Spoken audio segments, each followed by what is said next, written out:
Hello friends, आप देख रहे हैं आपका चैनल शेयर बाजार विद आयुष। और दोस्तों बात करेंगे इस वीडियो में सभी आईपीओस और ग्रे मार्केट के बारे में। तो चलिए वीडियो को बिना किसी देरी के शुरू करते हैं। तो सबसे पहले दोस्तों 2024 में तो आपने देखिए बहुत सारे आईपीओस देखे, काफ़ी अच्छे आईपीओस देखे। हमारे पूरे इतिहास का सबसे बड़ा आईपीओ देखा है आपने ह्युंडई का। तो क्या 2025 भी कुछ कम होने वाला है? तो आंसर इज़ नो। 2025 में भी दोस्तों काफ़ी बड़े आईपीओ हमको आते हुए देखने को मिल सकते हैं। और इसमें दोस्तों जो बड़ी कंपनीज होने वाली है वो है दोस्तों जिनके लिस्टेड पेरेंट्स हैं, मतलब जिनकी कंपनीज लिस्टेड है, पेरेंट ग्रुप के बारे में हम बात कर रहे हैं। और अब उनकी सब्सिडरी कंपनीज जो है वो बेसिकली दोस्तों आपको लिस्ट होती हुई देखने को मिल सकती है। तो जैसे आपको बताया, एक बहुत बढ़िया साल रहा दोस्तों 2024 का, जब आपको काफ़ी बड़े आईपीओ आते हुए देखने को मिले, अच्छे आईपीओ आते हुए देखने को मिले। और 2025 में दोस्तों बहुत सारी ऐसे लिस्टेड फर्म्स है जिनकी सब्सिडरीज अपना आईपीओ लेकर आने वाली है। तो इसके अंदर दोस्तों HDFC bank, hero MotoCorp, Reliance industries, Manappuram finance, Muthoot finance, brigade enterprises, Canara bank और ग्रीव्स कॉटन जैसी बड़ी कंपनी शामिल है, जिनकी सब्सिडरी कंपनी जो है वो 2025 के अंदर आपको आती हुई देखने को मिल सकती है। देखिए ग्रीव्स कॉटन ने तो अभी अनाउंसमेंट किया है कि उनकी सब्सिडरी कंपनी का वो आईपीओ लेकर आने वाले हैं, जिसका नाम है ग्रीव्स इलेक्ट्रिक मोबिलिटी। बट इसके अलावा दोस्तों अगर आप नोटिस करेंगे तो पहले ही HDB फाइनेंशियल सर्विसेज ने यहाँ पर DISP फाइल कर दी है। ये बात ध्यान रखिएगा, HDB financial services HDFC bank की NBFC आर्म है जो अपना आईपीओ लेकर आने वाली है। और करीबन 12,500 करोड़ का दोस्तों याद रखिएगा ये जो इशू है ये हमको होता हुआ देखने को मिलने वाला है। इसके अलावा भी दोस्तों अगर देखा जाए जो बड़े आईपीओ हमको आते हुए देखने को मिल सकते हैं या फिर सब्सिडरी कंपनीज जिनके आईपीओ आपको आते हुए देखने को मिल सकते हैं, तो देखिए इसके अंदर कौन कौन सी कंपनीज है, राइट। इसके अंदर आप देखिए रिलायंस जियो है, कैनरा रोबैको AMC है, हीरो फिनकॉर्प है। इसमें दोस्तों टाटा मोटर्स की company Tata passenger electric mobility है। HDB के बारे में हमने बात करी। प्रेस्टीज हॉस्पिटैलिटी का आईपीओ आता हुआ नजर आ सकता है, याद रखिएगा प्रेस्टीज एस्टेट पेरेंट आर्म है, right. India first life insurance bank of Baroda, याद रखिएगा उनका बेसिकली पेरेंट फर्म है, राइट। आशीर्वाद माइक्रो फाइनेंस का आईपीओ आ सकता है और बेलस्टार माइक्रो फाइनेंस का आईपीओ आ सकता है। तो अगर आप नोटिस करेंगे तो कितनी सारी यहाँ पर सब्सिडरीज है जो बेसिकली 2025 में आपको लिस्ट होती हुई नज़र आ सकती है। हो सकता है कि दोस्तों यहाँ पर एक बड़ी कंपनी जिसका नाम है टाटा सन्स, वो भी आपको आईपीओ लाते हुए नजर आए, बिकॉज RBI का आपको पता है वो नियम है और उसके तहत उनको लिस्ट होना ज़रूरी है। तो नो डाउट दोस्तों बहुत सारी कंपनीज है जो दोस्तों इस साल यानी 2025 में अपकमिंग साल आपको आती हुई नजर आएगी। इस साल तो आपने बहुत अच्छा आईपीओ देखे और 2025 में आपको मैं कह सकता हूँ कि और भी आप अच्छे आईपीओस देखते हुए नजर आएंगे। अब दोस्तों बात करते हैं जो आईपीओ अभी ऑलरेडी एक्शन में। तो देखिए सुरक्षा डायग्नोस्टिक्स, आज इस आईपीओ का अलॉटमेंट आने वाला है। ये बात ध्यान रखिएगा, अलॉटमेंट आपको चेक करना है on KFin technologies, KFin tech पे इस आईपीओ का अलॉटमेंट आएगा।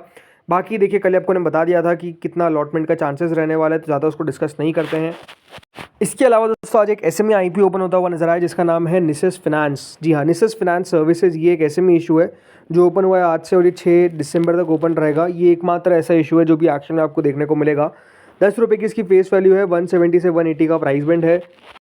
800 शेयर का लॉट साइज है, 114 करोड़ का ये आईपीओ है, जिसमें से फ्रेश इशू है 101 करोड़ का। तो ऑफर फॉर सेल है करीबन रिमेनिंग जो है ऑलमोस्ट 12.61 करोड़। सिर्फ याद रखिएगा एक एक्सचेंज पे लिस्ट हो सकता है जो है BSE, तो BSE पे इसकी आपको लिस्टिंग देखने को मिलेगी। आज आईपीओ का दोस्तों पहला दिन था और पहले दिन के अंदर जो रिस्पांस देखने को मिला है, QIB कैटेगरी करीबन 3 गुना भरी है, HNI कैटेगरी 2.22 टाइम्स भरी है, रिटेल कैटेगरी 3.75 टाइम्स भरी है, एम्प्लॉय पोर्शन 10%। तो टोटल मिलाकर 3.16 टाइम्स दोस्तों ये इशू हमको सब्सक्राइब होता हुआ देखने को मिला विद इन फर्स्ट डे। यानी करीबन इस आईपीओ के अंदर पैसे जो आए हैं वो है दोस्तों पहले दिन के अंदर ही ऑलमोस्ट 239 करोड़। तो अपने आप में दोस्तों इशू को बहुत अच्छा रिस्पॉन्स मिला है पहले दिन के अंदर। बड़ा SME आईपीओ है, मतलब 114 करोड़ का भी याद रखिएगा बड़ा माना जाता है SMEs के अंदर। अगर आप मुझसे पूछेंगे कि कैसी कंपनी है, तो आई थिंक कंपनी ठीक है, बट अगेन ये ऐसा इशू नहीं है जहाँ पे बहुत बिग लिस्टिंग गेन की एक्सपेक्टेशंस लगते हैं। बट जिस तरीके से हाल में अभी अगर आप देखेंगे SMEs आईपीओ लिस्ट हो रहे हैं, कुछ कह नहीं सकते। बट अगेन ये याद रखिएगा इसके अंदर रिस्क इन्वॉल्व होता है। तो SMEs में पैसा अगर आप लगा रहे हैं तो प्लीज़ सोच समझ के पैसा लगाएं, मैं आपको बार बार ये कहता हूँ।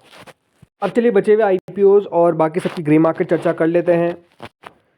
तो पर्पल यूनाइटेड सेल्स दोस्तों ये एक NSE SME इशू है जो ओपन होने वाला है from 11th of December to 13th of December. 126 rupees का इसका प्राइस बैंड है, कोई भी ग्रे मार्केट करेंटली नहीं है। 32.81 करोड़ का इशू का साइज़ है। देखते कितना बढ़िया कर पाता है, याद रखिएगा 11 दिसंबर से मैंने कहा ये एक्शन में आता हुआ नजर आएगा, तो लेट्स सी कितना बढ़िया कर पाता है। देन दोस्तों अगला इशू आता है जंगल कैंप्स। ये भी एक BSE SME इशू है लेकिन बहुत तगड़ा SME इशू होने वाला है। ये 72 रुपीज़ का इसका प्राइस बैंड है, 70 रुपये का इसका प्रीमियम है और ऑलमोस्ट 97% का करंट प्रीमियम चलता हुआ दिख रहा है। तो ऑलरेडी 290% के पार इसकी ग्रे मार्केट जा चुकी है। 29.42 करोड़ का इशू का साइज़, ऐसा नहीं कि इशू का साइज़ बड़ा है, मात्र 30 करोड़ का है, बट एक्शन में रहेगा कब से, 10 दिसंबर से 12 दिसंबर के बीच में। देन दोस्तों अगला इशू आता है धन लक्ष्मी क्रॉप। ये एक और SME इशू है जो ओपन होने वाला है from 9th of December to 11th of December. 55 rupees का इसका प्राइस बैंड है, 20 रुपीज़ का इसका प्रीमियम है, दैट इज ऑलमोस्ट 36.36%। 23.80 करोड़ का इशू का साइज़ है। तो लेट्स सी कितना बढ़िया कर पाता है। याद रखिएगा एक्शन में रहेगा from 9th of December. Then अगला दोस्तों इशू आता है एमेराल्ड टायर्स। ये भी एक और SME इशू है जो ओपन होने वाला है from 5th of December to 9th of December, that is tomorrow. कल से एक्शन में रहेगा ये। 95 रुपीज़ के प्राइस के सामने आप देख ही सकते हैं 75 रुपीज़ का इसका करंट ग्रे मार्केट चल रहा है, दैट इज ऑलमोस्ट 80% आप कह सकते हैं। बाकी 50 करोड़ का इशू का साइज़ है, 49.26 करोड़ का। तो देखते हैं कल कितना बड़ा कर पाता है ये। कल से ओपनिंग है और 9 तारीख तक ओपन रहेगा। देन दोस्तों अगला इशू आता है निसस फाइनेंस। ये एक BSE SME इशू है जो आज से मैंने आपको बताया ओपन हुआ। 28.89% का इसका प्रीमियम जो है वो करेंटली चल रहा है, राइट। तो प्रीमियम अगर आप देखेंगे तो इतना ही है, तो वो सोच कर ही आपको लगाना है, बिकॉज ये बात ध्यान रखिएगा बाजार ज़रूर अभी थोड़ा सा बढ़िया करता हुआ दिख रहा है। गिरावट आ रही है लेकिन वो गिरावट उतनी नहीं बड़ी हो पा, जिसके पीछे का रीज़न है फिर से आपको दोस्तों FIIs की बाइंग देखने को मिल रही है। ये एक अच्छा संकेत है कि FIIs जो है वो लौटते हुए दिख रहे हैं। सो आई थिंक वो एक रीज़न है कि दोस्तों बाजार तब भी होल्ड कर पा रहे हैं अभी अपनी तेज़ी को। बट अगेन बाजार में अगर आप देखेंगे तो उथल पुथल अभी भी है। आज जैसे इतनी अच्छी तेज़ी का एकदम से ज़्यादा नीचे चले गया था, तो वो आपको ध्यान में रखना है। इसलिए SMEs के अंदर थोड़ा सा सोच समझ के पैसा लगाना इंपॉर्टेंट है।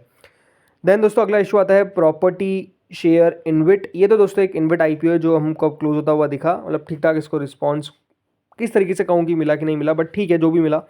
बाकी अगला आता है गणेश इंफ्रा वर्ल्ड। ये एक NSE SME इशू है जिसका दोस्तों आज अलॉटमेंट आने वाला है और अलॉटमेंट लिंकिन टाइम पर आएगा। तो लिंकिन टाइम आप जानते ही है, never on time. I think वही है कि देखिए समय लगाएंगे वो और अलॉटमेंट आराम से देते हैं रात की 10-11 बजे, कुछ भी हो सकता है, थोड़ा समय लगता है उधर, बट ठीक है जो भी है। अलॉटमेंट आज के दिन आ जाएगा और लिस्टिंग याद रखिएगा 6 तारीख को होगी। तो अगर आपने लगाया तो बेस्ट ऑफ लक। देन सुरक्षा क्लिनिक IPO की ग्रे मार्केट में बड़ी तेज़ी है, मतलब ग्रे मार्केट करीबन 2.5% आ चुकी है। सब्सक्रिप्शन राइट अच्छा भले आपको देखने को ना मिला हो, लेकिन प्रीमियम में अब अच्छी बढ़त देखने को मिल रही है। बाकी अलॉटमेंट आज ही है और ये कहूँगा कि अगर आपने लगाया है तो ऑलमोस्ट मान के चलिए कि आपको अलॉटमेंट मिल चुका है। 6 तारीख को याद रखिएगा इसकी लिस्टिंग आपको देखने को मिलेगी। अग्रवाल टफ एंड क्लास की भी ग्रे मार्केट में तेज़ी है, ऑलमोस्ट 29% के आसपास प्रीमियम जो है वो पहुँच चुका है और सब्सक्रिप्शन उतना ज़्यादा नहीं निकल कर आया, बट कल लिस्टिंग है तो देखते हैं कहाँ पर ये लिस्ट हो पाता है। इसके अलावा दोस्तों आज कुछ लिस्टिंग्स हुई। एपेक्स इकोटेक की 61% के प्रीमियम के सामने 90% के प्रीमियम पे लिस्ट होता हुआ नजर आया, तो लिस्टिंग काफ़ी हमको शानदार देखने को मिल गई एपेक्स इकोटेक की। इसके अलावा अभा पावर एंड स्टील की लिस्टिंग हुई 9% पे। मैंने आपको कहा था कि 20% का बड़ी प्रीमियम चल रहा है, बट इस पर लिस्ट होना बहुत मुश्किल दिखता है, तो करीबन 10% के आसपास से आपको लिस्ट होता हुआ दिख गया। तो दोस्तों इस वीडियो में इतना ही था। होपफुली आपको वीडियो बढ़िया लगा होगा। अगर लगा तो लाइक कर देना, चैनल से पहली बार जुड़े सब्सक्राइब कर देना। Thank you friends for watching this video.